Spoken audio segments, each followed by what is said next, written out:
สาวเอ้ยน้องนอนหลับแล้วบ่นะได้ยินอยู่บ่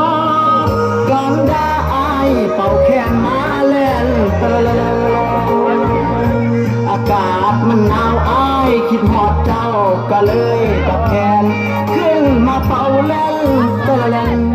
กล่อมเนื้อแน่นเมื่อเจ้านอนสายลมผ่านเสียงไม่ไผ่สีกันแนมเบิ่งเดือนดาวก็เจอสับสองหลังเงินงามมอง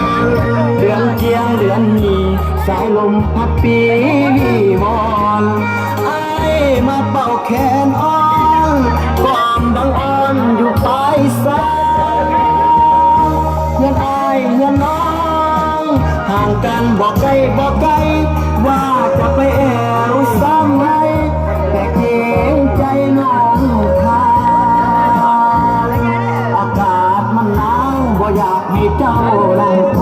รมานนอนเสียเถิดจอมควันเสียงแขนอ้ายนั้นจะกล่อมเจ้า